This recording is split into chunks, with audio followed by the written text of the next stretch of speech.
Have you ever wondered why in the game of chess the queen is the single most powerful piece? Have you also ever wondered why the pawns get to turn into any piece if surviving to reach that other border? I tie this to Andromache, the Greek mythological hypergamous wife of dead Hector, killed at the Battle of Troy. Andro, meaning man, and march, meaning battle, indicates that the battle of men is the battle over women's hypergamous nature. Those cultures which can contain women's hypergamous and gynocentric urges are those that will succeed. Those cultures that fail in this battle will also fail. There are multiple ways in which unfettered and public hypergamy can destroy a culture. The way the West has failed is perhaps not unique, but men in the West gave women control over the guns because the women asked for them. And now Western men are subject to both unfettered hypergamy and unfettered threats of legalized violence.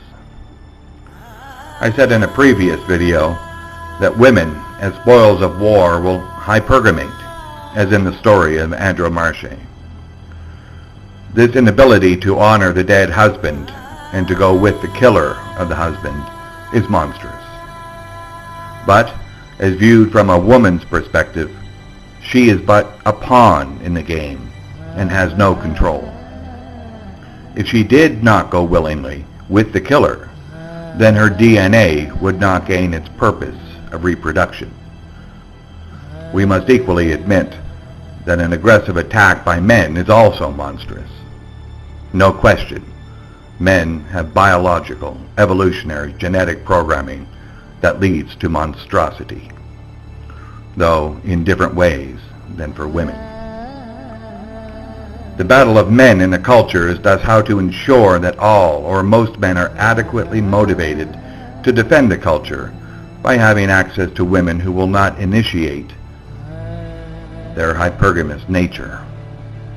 This can be accomplished if all men have children and a family and respect.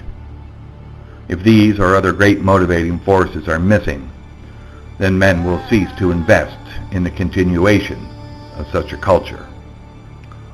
We may just ask, if there is no value in doing an action, then why do it?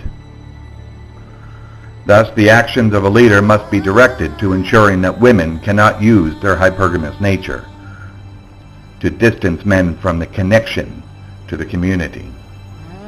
As a side note, the Mormon community has a similar problem caused by the unofficial policy of allowing polygamy, leaving a fair number of young men unattached to the community and likely to drift away. Thus, community policy against polygamy is a tactic in the Andromache, the battle of men to maintain the investment of men in the community by controlling the nature of women. In this case, women's desire to seek maximum resources from only the richest of men. Through the giving the vote to the pawns in the game, and by default giving control over the government to women, the West has surrendered the strategy of the Andromache to the majority vote of women. Academia, with media support, provided that all pawns will be queens, and as a result, the queens make the decisions. The king and his retinue of knight, bishop, and rook no longer have the ability to make strategic plays. The opposing team, seeing the danger, will pull off the field, leaving the multitude of queens to badger, nag, bully, and otherwise harass and harangue the now weaker former main pieces. The knight, king, bishop, and rook are now disposable against the more powerful string of queens, a string which still maintains its hypergamous nature and pawn mentality. An orgy of misdirected power and aimlessness feeds upon itself, with the king helpless to recapture control and protect the main pieces. We see this in the West with the attack of divorce, the one-sentence statements that disenfranchise men from their status, the all sexes rape meme, the men are bicycles to fish meme, the endless quest for the idealized media image of a man by women. All of these give evidence of misdirected power and aimlessness. Matrilineal matriarchies around the world, those that are sustainable, have not allowed unfettered public hypergamy, nor rampant divorce, nor unrealistic expectations for women. Rather, social narratives convince women that if men merely give honor and respect to women, this is sufficient. And by doing this, men are then respected and rewarded by women with full participation in sustainable activities of the community.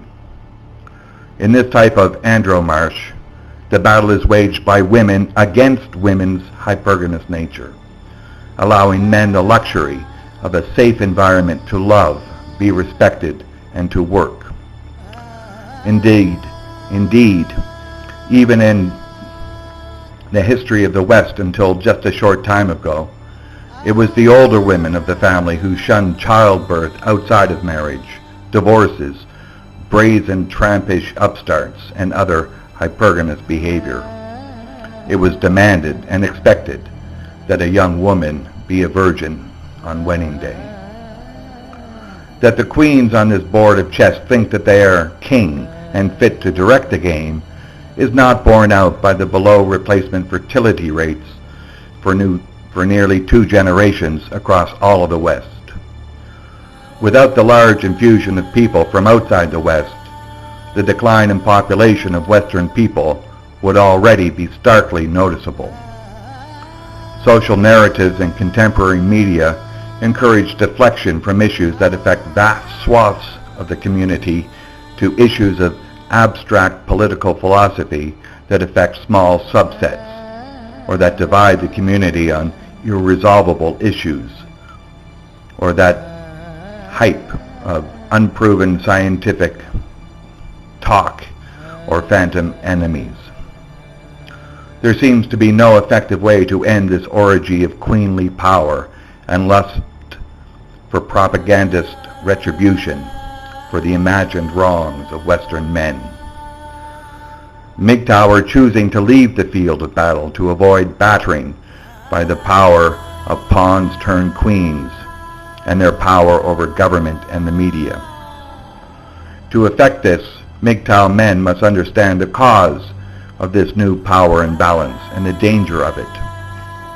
The unsustainability is clear even to non-Mgtow men, as is evident in the statistics, showing fewer than ever are choosing to marry. The West has lost more than 2 generations of women to the delusion that unfettered public hypergamy and rampant egocentric resource demands are acceptable and proper. Should the legal environment suddenly switch back to a position of balance, most of these women would remain tightly locked in a bubble of false entitlement, lacking both the ability to choose goals worth striving for or the ability to support men in pursuing such aims. The battle of men, the Andromache, seems to have been lost in the West.